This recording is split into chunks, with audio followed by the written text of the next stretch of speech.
Evangelho segundo escreveu Mateus, capítulo de número 7. Graças a Deus. Evangelho segundo escreveu Mateus, no capítulo de número 7. Nós vamos ler o que diz aqui a palavra do nosso Senhor. Nós vamos ler alguns versículos, a partir do versículo 24. Os que já encontraram, digam amém. Amém. Ajuda o irmão do lado aí. Se ele tivesse a Bíblia, fala para ele ler para você. Vamos lá, gente. Versículo 24 diz assim: todo aquele, pois, que escuta estas minhas palavras e as pratica, assemelhá-lo-ei ao homem prudente que edificou a sua casa sobre a rocha. Desceu a chuva, correram os rios, sopraram os ventos, combateram aquela casa e não caiu, porque ela estava edificada sobre a rocha. Aquele que ouve estas minhas palavras e não as cumpre, compará-lo-ei ao homem insensato, que edificou a sua casa sobre a areia. Desceu a chuva, correram os rios, e assopraram os ventos, e combateram aquela casa, e caiu, e foi grande a sua queda. Vamos fazer uma oração, com os olhos fechados. Fala conosco, Senhor, nesta noite, ou melhor, nesta manhã, através da palavra que acabamos de ler, parte do sermão conhecidíssimo da montanha. Fala aos nossos corações, abençoe os amigos e amigas que depois vão ouvir essa palavra no rádio, vão assistir o vídeo, que nós sejamos abençoados por Ti, em nome de Jesus, amém, e graças a Deus. Queridos, você pode aplaudir o Senhor na manhã de hoje? Amém? A palavra tem um tema: os dois fundamentos. É onde a nossa casa está alicerçada. E esse texto, eu sempre quando eu leio esse texto, eu tenho uma lembrança da minha infância. Quando eu li pela primeira vez a historinha dos três porquinhos. Quem conhece a historinha dos três porquinhos? Fala assim, então vocês conhecem, né? A história dos três porquinhos. São três porquinhos que construíram, né, a sua casa. Daí teve um que construiu de madeira. Qual que foi o outro? Palha, né? E que construiu de pedra, né? Quando veio o lobo mau, ele soprou. A única que permaneceu de pé foi aquela casa que estava bem alicerçada, né? Por isso que eu lembro dessa historinha. Eu lembro mais ou menos, né? Você percebeu, né? Mas eu lembro dessa história, porque essa história vai mostrar a importância de você construir sua casa num local bem sólido, num local bem firme. O texto que eu li para vocês, ele não pode ser lido de forma isolada. Na verdade, nenhum texto bíblico deve ser lido de forma um recorte. Sabe lembra aquelas caixinhas de promessa? Você pega um versículo, parece aqueles biscoitinhos da sorte, né? Pega um versículo e de vez em quando alguém manda mensagem para mim: pastor, dê um versículo para mim. Fala, ler versículo, né? Difícil, porque a Bíblia não pode ser lida de forma solta. É um livro complexo, por isso que não é tão simples ler a Bíblia. E esse texto, ele está dentro de uma pregação. Eu li para vocês um trecho de uma pregação. Seria mais ou menos alguém filmar ou pegar o áudio de 2 minutos da minha pregação e tentar entender a minha pregação. Não dá.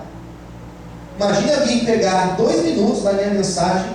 Geralmente prego 30 minutos, ou um pouco mais de 30 minutos. Alguém pegar 2 minutos e achar que entendeu toda a pregação. Não, entendeu um trecho. Esse texto que eu li para vocês, esse fragmento, é um trecho que está dentro de um grande sermão. E é um sermão importante. Segundo um mestre chamado Gandhi, ainda que todos os livros de sabedoria da terra deixassem de existir, se ao menos o Sermão da Montanha existisse, nós já teríamos uma proposta de salvação para a humanidade. É um texto extremamente profundo. Ele começa lá no capítulo de número 5. Ele começa no capítulo 5 e ele termina no capítulo 7. Então são todos esses versículos que vão tratar, que vão falar do primeiro grande sermão de Cristo. Imagine só ter a oportunidade de ouvir esse sermão. Imagine só você poder estar na cena do Sermão da Montanha, sentado junto com uma grande multidão, ouvindo o próprio Jesus ensinando o que ele ensinou aqui nesse sermão. Com certeza é uma experiência maravilhosa. O Sermão da Montanha, ele é importante pelo simples fato de ter sido dito por Jesus. E aquilo que foi dito e ensinado por Jesus, nós devemos ouvir e guardar no nosso coração, porque são palavras de sabedoria e de ensinamentos para a nossa vida. Quem concorda, diga amém. Amém. 2. O Sermão da Montanha, ele é importante, por quê? Porque ele foi o primeiro sermão de Jesus. Jesus poderia ter começado o seu ministério pregando qualquer tema, pregando sobre Apocalipse, por exemplo, pregando sobre a sua volta, poderia pregar sobre a criação, por exemplo, poderia pregar sobre casamento, por exemplo, poderia pregar qualquer assunto importante concernente à vida humana. Mas ele escolhe começar a sua mensagem falando o que ele disse aqui. Então eu preciso ler o Sermão da Montanha e ler com muita atenção, porque ele foi o primeiro. E foi um sermão perfeito, porque ele tem começo, ele tem meio e ele tem fim. Posso ver amém? Amém. Começo, meio e fim. A primeira impressão, dizem que a primeira impressão é aquela que fica. Isso é um pouco de verdade. Primeira mensagem de Cristo, ele vai falar de um dos assuntos mais pertinentes à vida humana. Ele vai falar sobre felicidade. Ele vai falar sobre a verdadeira felicidade. Existem várias felicidades. Existe a felicidade que ela é passageira, que você já deve ter experimentado em algum momento da tua vida. A felicidade passageira, ou a alegria passageira, é aquela alegria que nós temos, que dura por um momento. É aquela satisfação que você tem por um instante. É aquele prazer que dura 2, 3 minutos, 5 minutos. É algo que acontece, você fica feliz, mas daqui a pouco dissolve. Parece aquele suco de pacotinho, você joga lá, daqui a pouco dissolve, acabou. A alegria, quando ela é passageira, ela é uma alegria que satisfaz simplesmente o ego humano, a alma humana. Mas a alegria, quando ela é verdadeira, ela é uma alegria que ela não é momentânea, mas ela é uma alegria que ela vai permanecer. Por quê? Porque ela é uma alegria fundamentada. Então Jesus Cristo, quando ele vai falar sobre a alegria, por que ele fala sobre a alegria? Porque nós, seres humanos, nós vivemos uma vida em busca da alegria. Percebe que se você analisar tudo que nós fazemos, gira em torno da alegria. Trabalhamos que queremos ter um recurso para conseguir comprar alguma coisa, e comprando essa coisa, nós temos a satisfação. Nós comemos em busca da alegria, até o que você come. Ninguém come aquilo que não dá prazer. Às vezes somos obrigados a comer coisas que não tem graça nenhuma. Mas geralmente você quer comer aquilo que te dá prazer. E se eu chegar agora e falar, gente, pensa numa comida que te dá prazer, vocês vão começar a lembrar do churrasco, da feijoada, da pizza, né? Da buchada, os que gostam, né? Vão começar a lembrar daquilo que dá prazer. Daqui a pouco a boca está cheia de água, daqui a pouco você não está nem mais prestando atenção no pastor. Você está vendo o pastor e está vendo um frango assado, né? Está vendo o pastor e está vendo uma cumbuca de feijoada, né? Então esquece isso, vamos voltar à mensagem. A alegria, ela está em tudo na vida. Às vezes a pessoa ela casa, e aí é um erro. Eu vou casar porque eu quero ser feliz. Casamento é uma lógica inversa. Eu vou casar para fazer a outra pessoa feliz. Casamento é isso. Eu quero ter filhos. Eu já vi gente falando assim, eu quero ter filhos para deixar minha casa mais alegre. Não é tão certo.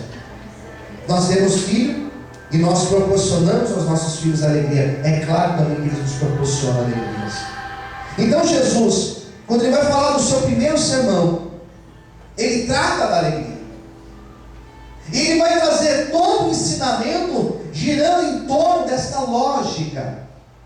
Ele vai falar lá no capítulo 5, lá no começo: bem-aventurados, ou seja, felizes são aqueles que são pobres de espírito, porque deles é o reino dos céus.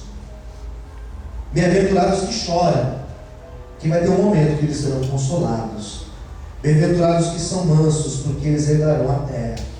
Bem-aventurados, felizes são os que têm fome e sede de justiça, porque eles serão fartos. Bem-aventurados misericordiosos, porque eles alcançarão misericórdia.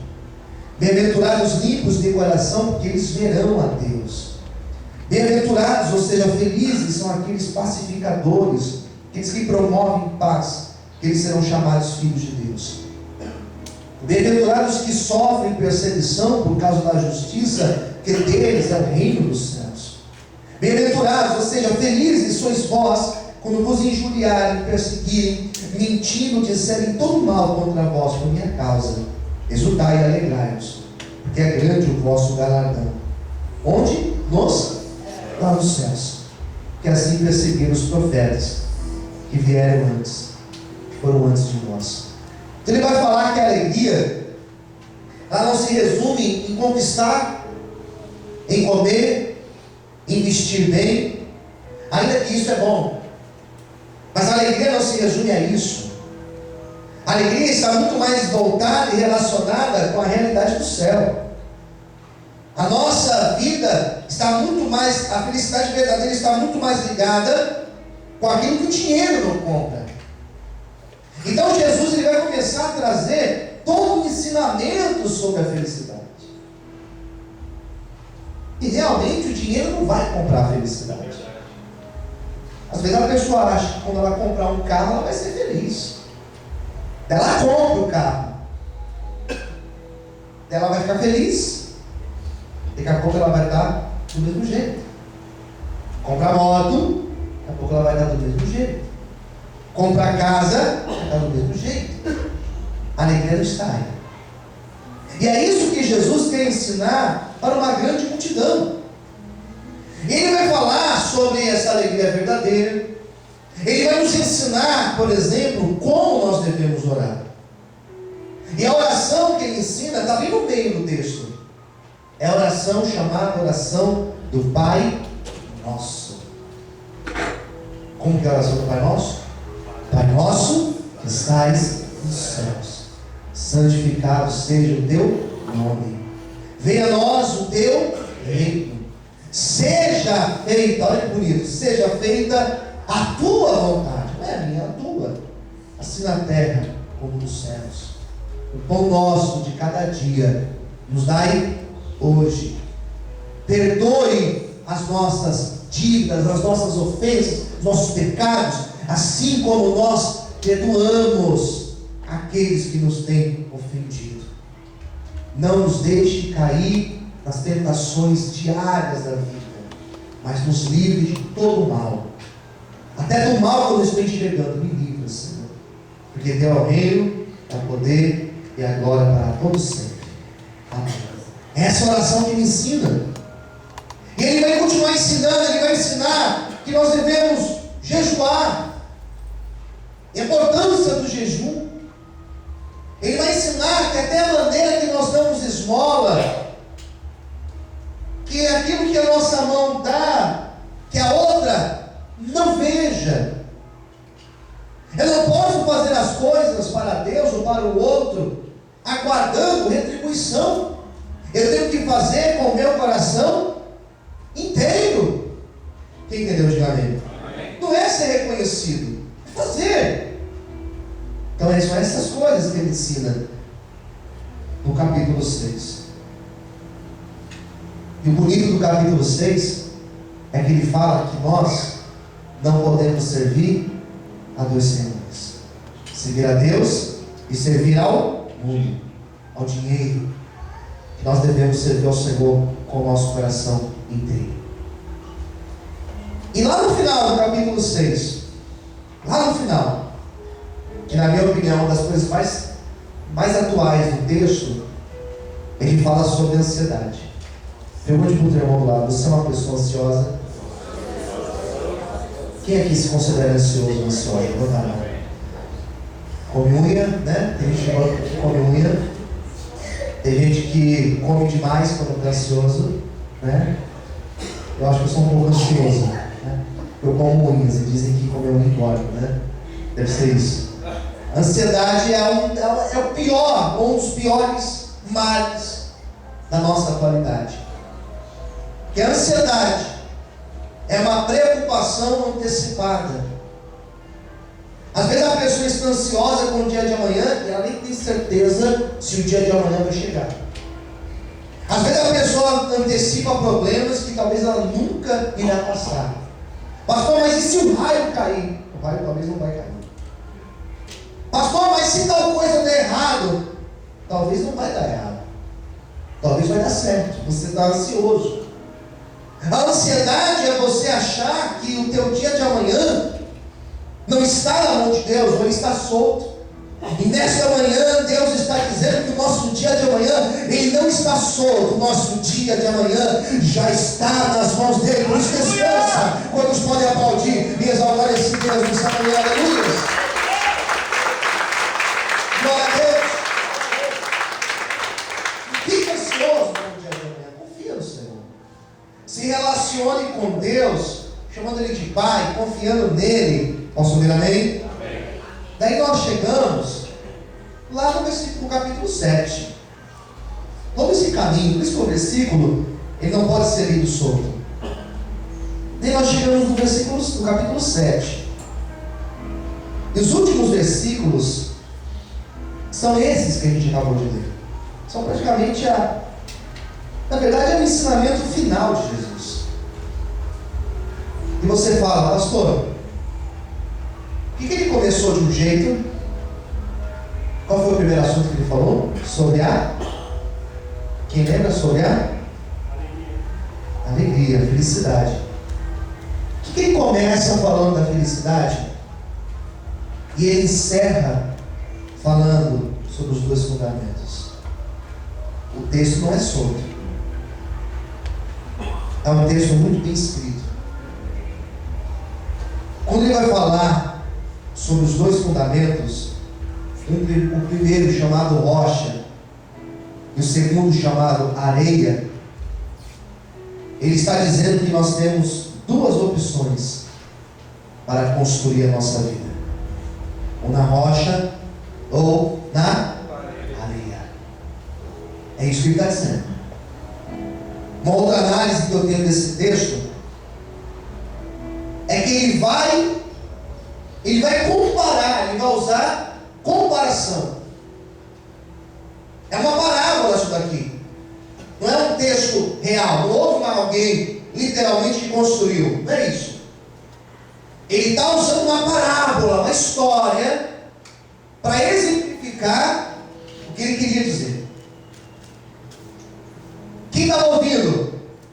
Desde homens inteligentes, sábios, cultos da sua época, como por exemplo fariseus e escribas, mas ali também tinha agricultores, pessoas que trabalhavam com trabalho manual. Então, quando ele usou esse termo aqui, Todo mundo entendeu o que ele estava dizendo. Todo mundo compreendeu a sua fala. Quem entendeu, diga amém. Então ele vai dizer que esta casa construída é igual nossa vida. E quando ele vai falar sobre essa casa, ele vai dizer que a diferença de um que constrói na rocha e de um que constrói na areia, a diferença está no fato de ouvir a palavra, de escutar a palavra, de guardar essa palavra no seu coração. Aí está a diferença. A maneira que eu ouço, absorvo e pratico a palavra. Amém, queridos? Amém. Aí está a diferença. A única diferença está nesse fato: ouvir e praticar. Ele vai chamar esses dois grupos. O primeiro ele chama de prudente, e o segundo grupo ele vai chamar de insensato. Ou eu sou prudente, ou eu sou o contrário, eu sou insensato. E o que é o prudente? Prudente não é o ansioso. Prudente não é aquele que já tem ansiedade com o dia de amanhã. Não. O prudente é aquela pessoa que antecipa fatos. E se tal coisa acontecer, bom, então vamos ser mais prudentes. Vamos agir assim. Porque se isso acontecer, nós já estamos preparados. Quem entendeu, diga amém.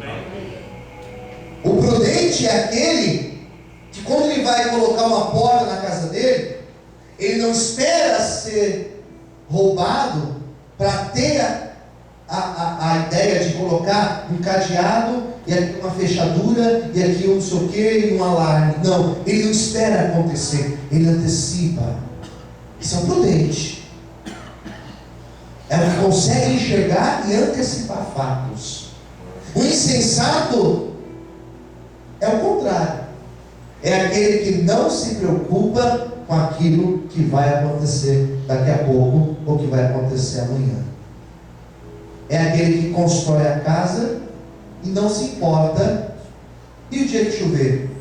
Você vai deixar aqui aberto, mas o dia que chover? O dia que chover eu vejo. Isso é insensato.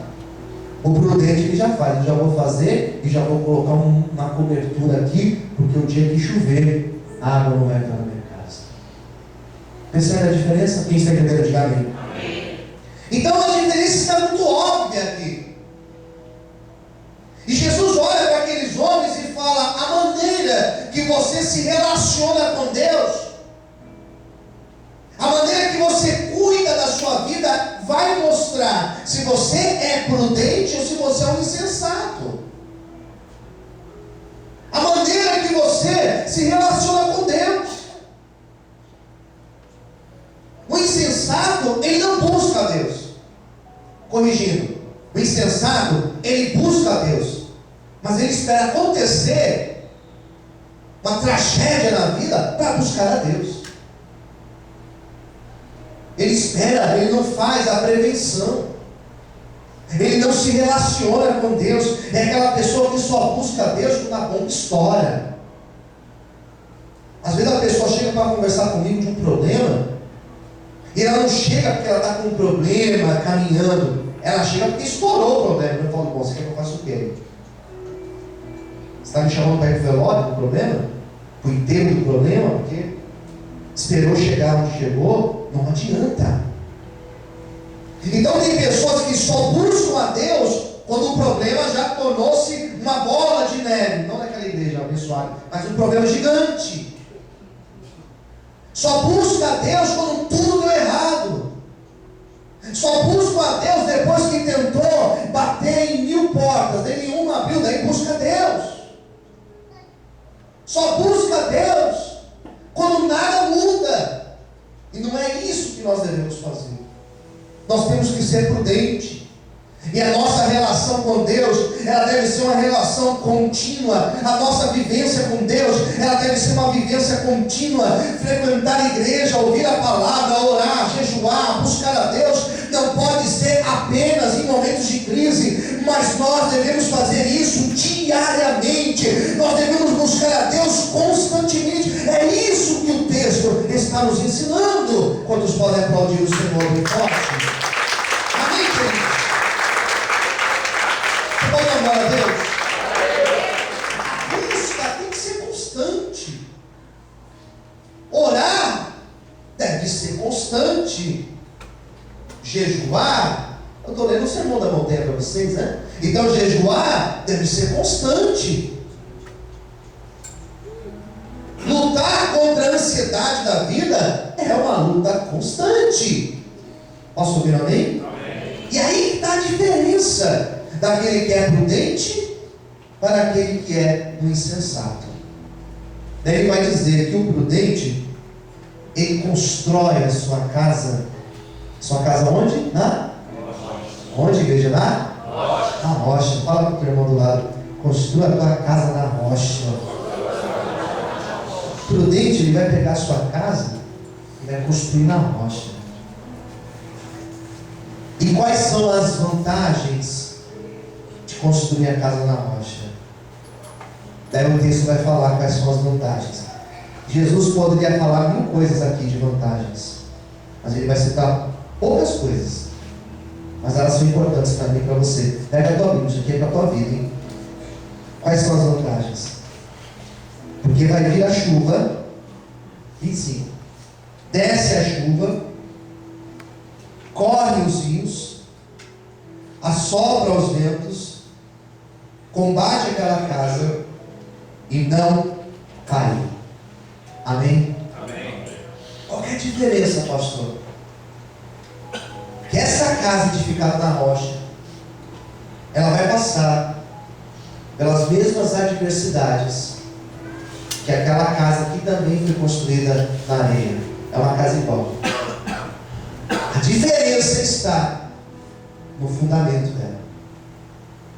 E o fundamento da casa é algo que você não está enxergando, que você só enxerga o que está para cima. É como as raízes de uma árvore, você não enxerga, você só enxerga o que está para cima. A nossa relação com Deus, eu não enxergo a tua relação com Deus. Eu não enxergo a relação que a minha esposa, que é a pessoa que eu convivo, que ela tem com Deus, eu não enxergo. A minha relação com Deus, vocês não enxergam. Vocês estão enxergando só o que está para cima. A diferença é que quando vem os ventos da vida, e as tempestades da vida, e os rios, nós temos a capacidade de resistir às adversidades da vida. Aleluia! E nós permanecemos de pé. Amém. Posso ouvir amém? Amém.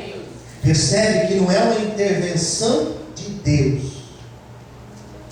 Percebe que não é Deus que segura a casinha na rocha, não é Deus.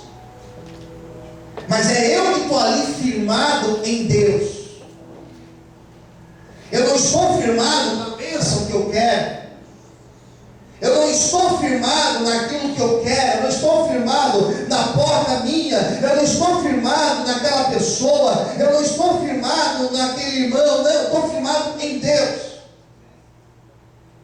As duas casas sofreram as mesmas adversidades.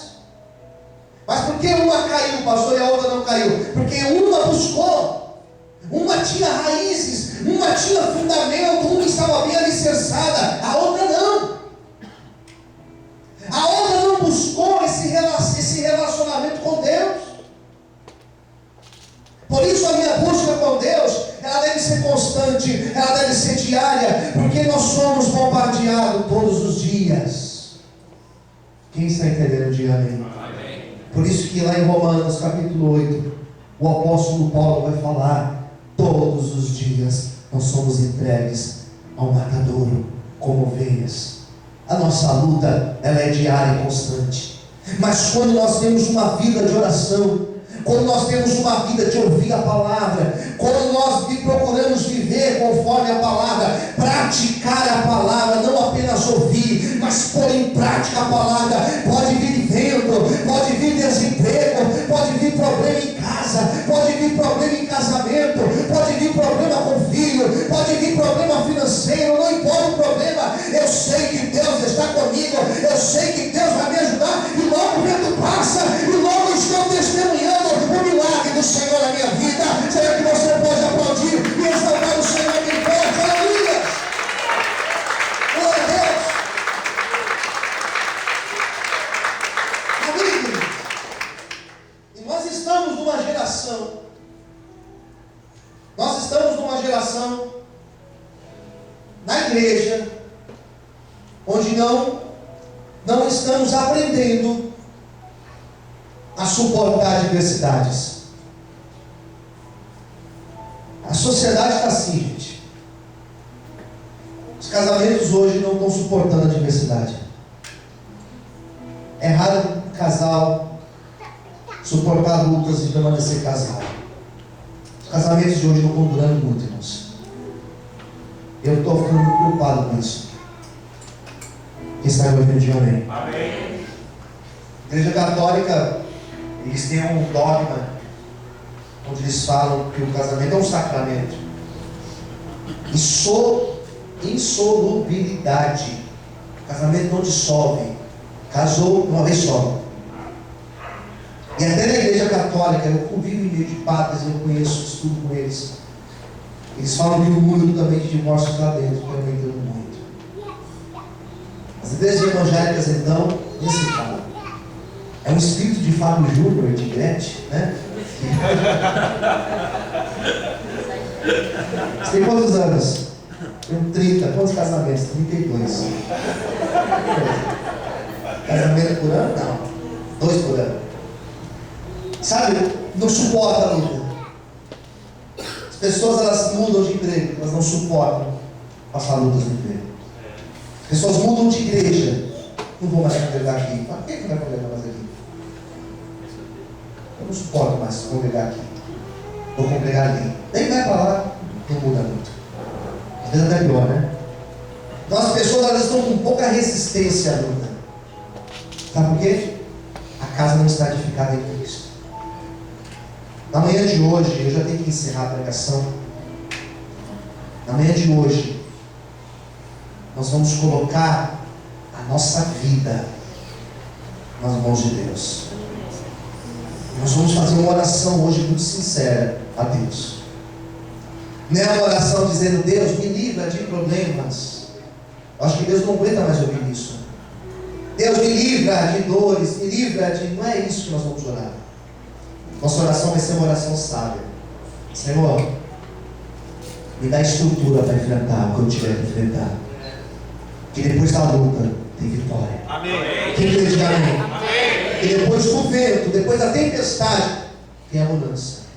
Então, Deus, me dá estrutura para suportar problemas da minha casa, para suportar problemas financeiros, para suportar problemas lá onde eu trabalho. Me dá sua estrutura, Senhor, para que eu seja um homem, uma mulher prudente, alguém que está bem firmado e alicerçado em Ti, para que quando os ventos vierem, eu possa permanecer firmado em Ti, e eu não venha cair, Senhor. Que eu não seja como aquele insensato que, quando construiu a sua casa, escolheu a areia, que é mais fácil de construir. Então veio o vento, veio a luta, veio os problemas, e aquela casa caiu, e grande foi a queda. Mas que eu possa estar firmado em Ti, Senhor, e alicerçado na Tua presença. Se é essa a tua oração hoje, se prepare, porque Deus vai te capacitar para isso. Quantos podem aplaudir e exaltar ao Senhor bem forte? Aleluia! Glória a Deus! Dentro da psicologia, nós usamos um termo chamado resiliência, que é aquela capacidade de resistir. É como uma mola que resiste e ela dá um salto, né? Ela consegue saltar mais alto. Nós chamamos isso de Espírito Santo. Amém. Que nos dá graça para suportar. Amém. E depois que a luta passa, nós damos saltos mais altos. Amém. Que o Senhor te abençoe. Que Ele possa nos dar um alicerce bem firme na presença dele. Quantos podem mais uma vez aplaudir? Graças a Deus.